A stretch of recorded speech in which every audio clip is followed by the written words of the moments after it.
유천입니다. 자, 오늘은 2023년 9월 10일입니다. 오늘 주제는 이런 겁니다. 홍범도의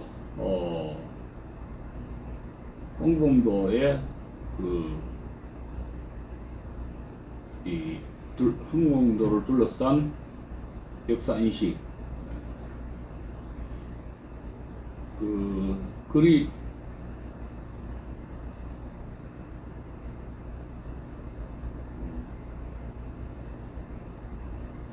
홍범도 논란 왜 문제인가, 그걸 여러분들에게 그걸 말씀드리겠습니다. 홍범도 논란 왜 문제인가.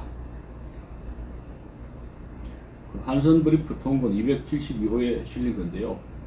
이 글을 쓴 분은 김용삼 펜앤마이크 대기자가 쓴 글입니다. 그 내용을 소개해 드리겠습니다.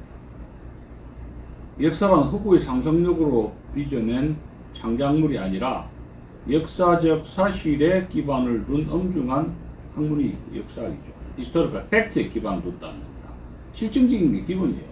철학은 주의 주장 마구잡이 해야 되는데, 역사는 역사적 사실을 기반으로 해서 근거를 갖고 사실을 가지고 이야기를 해야 된다, 해야 합니다. 최근 홍범도를 둘러싸고 우리 사회가 좌우로 갈라져서 논란을 벌이고 있는데, 이것은 그동안 한국의 국수적인 독립운동사 연구자들이 창작해낸 상상으로서 홍범도와 역사적 사실로서의 홍범도 간의 간격이 너무 크게 벌어진 결과로 빚어진 거라는 겁니다. 상상으로서의 홍범도와 역사적 사실로서의 홍범도를 구분 정확하게 해야 된다, 그 이야기입니다. 그렇다면 대다수 한국인이 항일 무장 독립군을 이끈 불세출의 명장으로 알고 있는 홍범도의 역사적 사실로 우리가 한번 돌아가 볼 필요가 있습니다. 사실이 왜곡된, 독립운동사가 사실이 엄청나게 왜곡되어 있는 겁니다.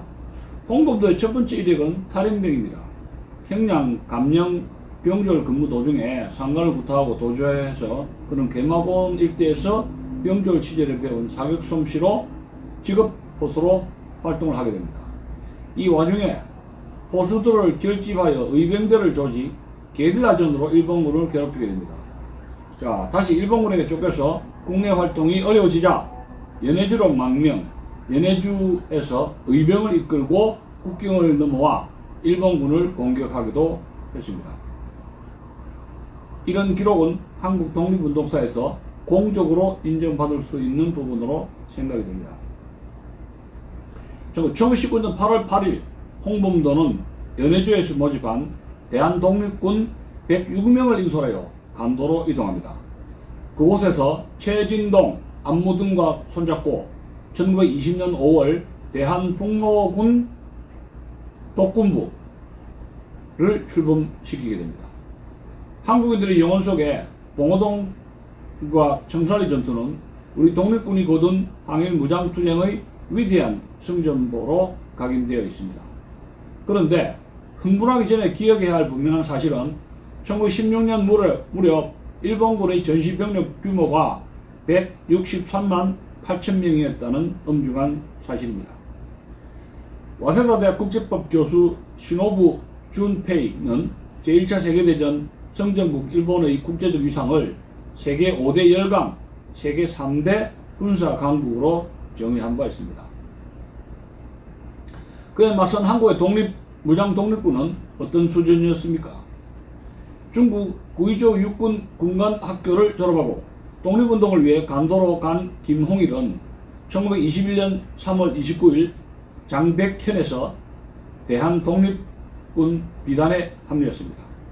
그가 몸담은 군비단은 장교 2명에 병사 255명, 그중 50명만 전투 경험이 있었다고 합니다. 게다가 병력 255명이 보유한 무기는 소총 21자루가 전부였습니다. 병사 12명당 소총 1자루 꽂았습니다. 이것은 어디서 자료를 받는, 김홍일이가 직접 쓴 대륙의 분노, 노병의 해신기에 회상기에 나온 겁니다. 89쪽에 나온 겁니다.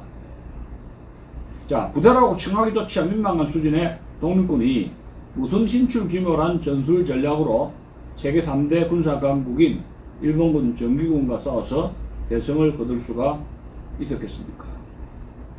상해 임시정부 군무부 발표에 의하면 봉오동 전투는 1920년 6월 7일 단 한 차례 전투에서 우리 독립군이 일본군 157명을 사살하고 중상 200여 명, 경상 100여 명의 피해를 입혔다고 합니다.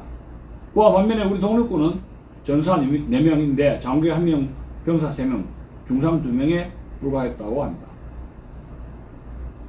청산리 전투는 일본군이 1920년 10월부터 1921년 5월까지 8개월간 25,000명의 병력으로 간도를 침공하면서 시작이 되었습니다.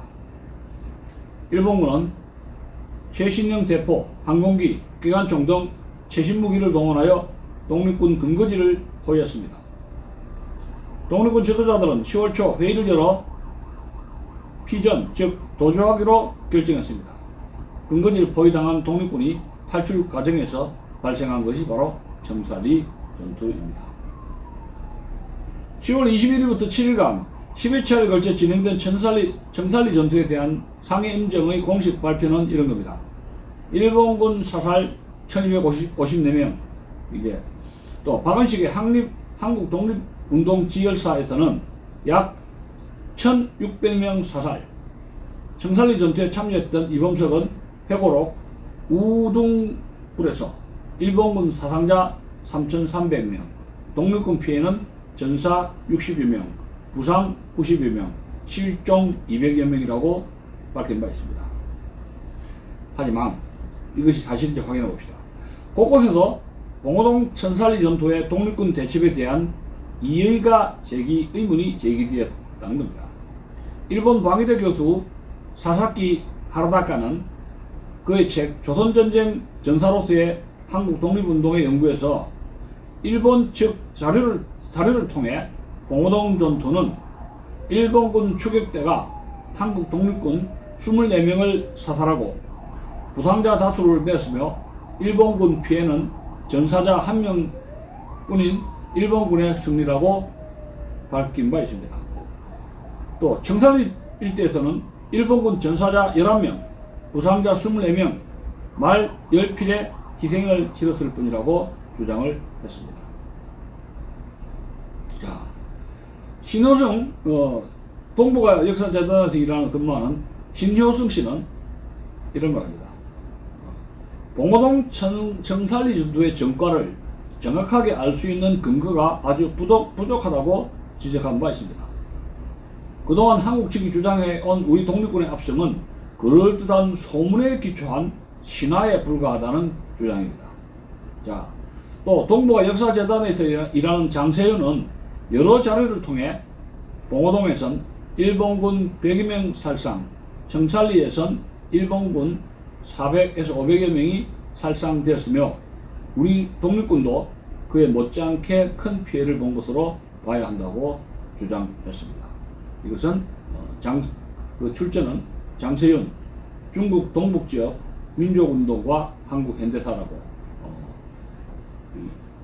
페이지 156쪽에 있습니다. 이러한 연구 결과가 사실이라면 봉오동 청산리 전투는 우리 독립군의 대첩이 아니라 무승부 정도로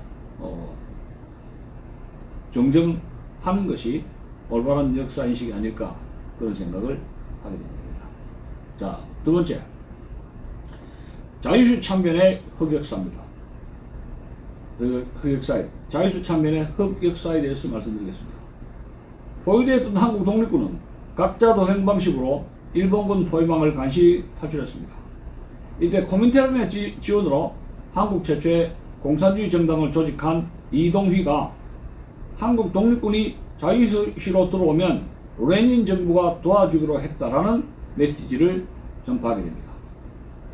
이동휘의 한인사회당은 소비에트 정부로부터 금화 100만 루블이라는 천문학적 자금을 지원받는 조건으로 대인한로 공수동맹을 체결했습니다. 조건은 뭐냐? 공짜가 없죠. 대한민국 임시정부가 공산주의를 수용하며 만주와 연해주에서 활동 중인 한인 무장부대를 소비에트 적군 산하로 편입시킨다는 내용이었던 겁니다. 자, 코민테른 자금을 받고 신바람이 난 이동희와 한인사회당은 그 이후 집요하게 임시정부의 공산화 작업에 착수했던 겁니다.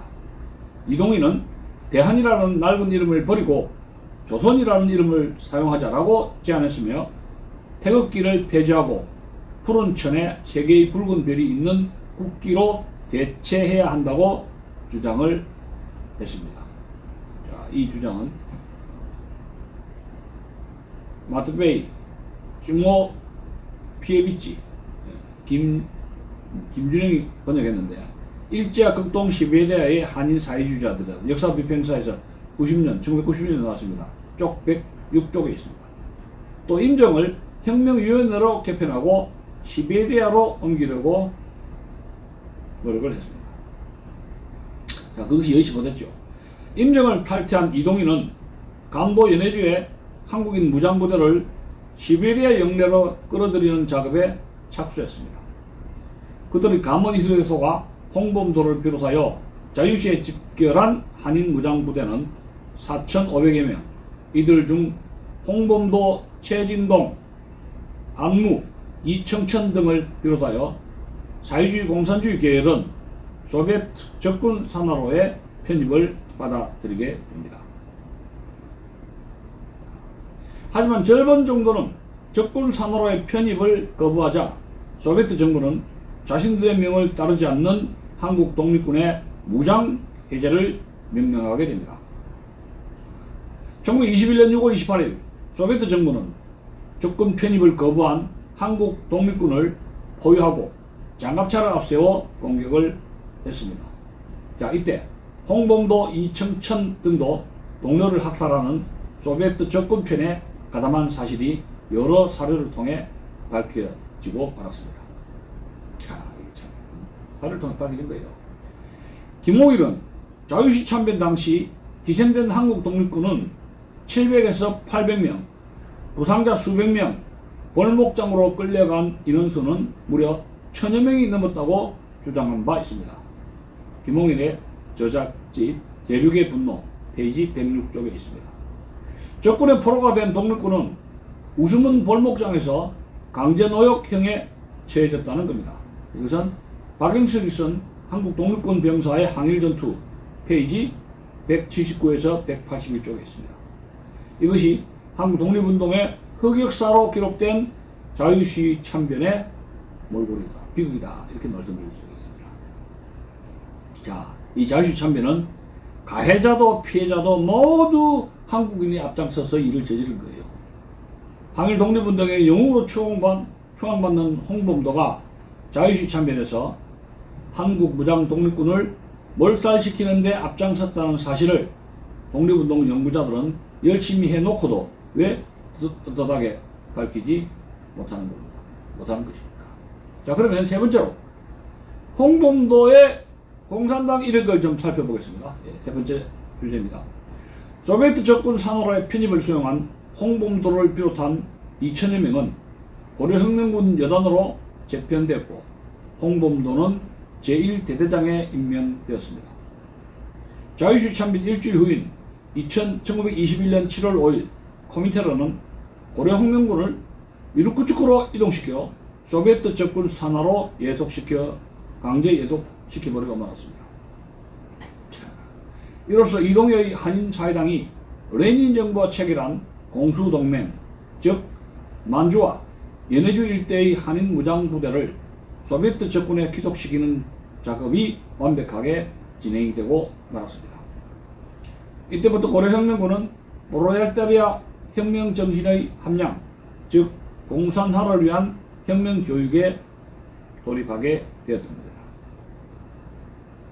코민테른은 1922년 1월 22일부터 2월 2일까지 모스크바에서 제1회 극동 제민족대회, 일명 극동인민대표대회를 열은 바가 있습니다. 자, 홍범도의 자세입니다. 홍범도는 이 대회에 참가하는 한인 대표 56명의 한 명으로 선출이 되어서 모스크바를 방문했던 겁니다.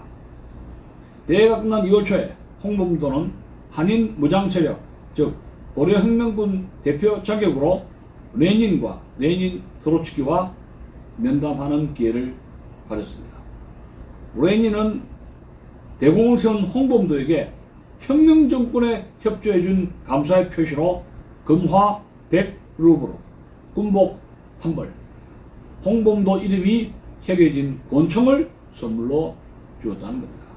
자, 이것은 장세균 씨가 쓴 봉오동 청산리 전투의 영웅 홍범도라는 역사 공간에서 2017년에 쓴 페이지 221페이지에서 223페이지에 자세히 나와 있는 겁니다. 잔치가 끝나면 사냥개를 삶아 먹는 법이죠. 바로 토사구팽입니다. 한신이 제거되는 초한지에 나오는 영웅, 한신이 제거되는 그런 것이 토사구팽 아닙니까? 잔치가 끝나면 사냥개를 삶아 먹는 법입니다. 소비에트 정부는 2022년 4월 13일 고려혁명군 병력을 절반으로 축소하고 1000여 명을 강제 제대시켜버렸습니다. 같은 해 9월에는 한인부대 임문 완수되었다라고 하면서 고려혁명군 해산을 명령하고 말았습니다. 이동휘의 감원 이수에 속아 자유시에 집결했던 한국 무장 독립군은 이로써 깨끗하게 해체되었고 만주와 연해주 일대에서 한국 독립군의 무장 투쟁은 이로써 완전히 소멸되고 말았던 겁니다. 부대가 해체되어 갈 곳이 없어진 홍범도는 1923년 8월 이만 근처에 까잔린 구역 집단 농장에서 4년여 동안 농사를 짓고 벌을 치게 됩니다. 1927년 10월에는 소련공산당에 가입을 했던 겁니다. 1927년에 결국 소련공산당에 가입하면서 소련공산주의자가 된 겁니다. 당증 번호는 57849입니다. 1928년 7월부터 이만 남쪽 스파스크 진동촌으로 이주해서 항카오 부근 항카의 별 컴비나트에서 농사를 지도를 했던 겁니다. 또 1937년 9월 초 홍범도는 스탈린의 명령에 의해서 카자흐스탄의 시르다리아강 근처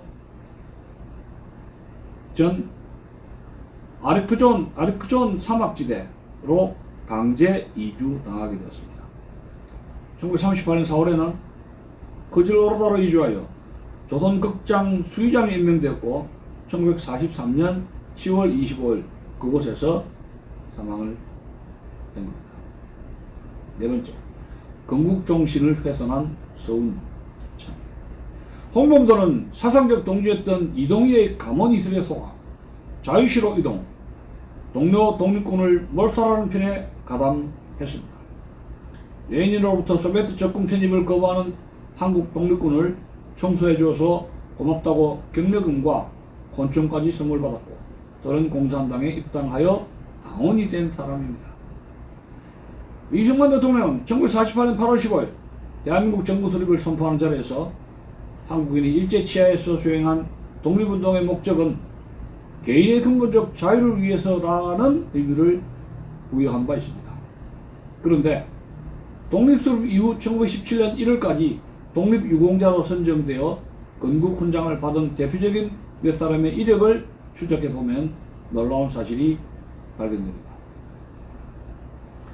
비록 자유와 인권 법치가 존중되는 자유민주 세상 실현을 위해 노력하는 사람보다 그런 가치를 파괴하고 보로얄다리아 독재 실현을 위해 투쟁한 자 혹은 국가마저 파괴하겠다고 나선 아나키스트들에게 버젓이 건국훈장을 부여한 것입니다.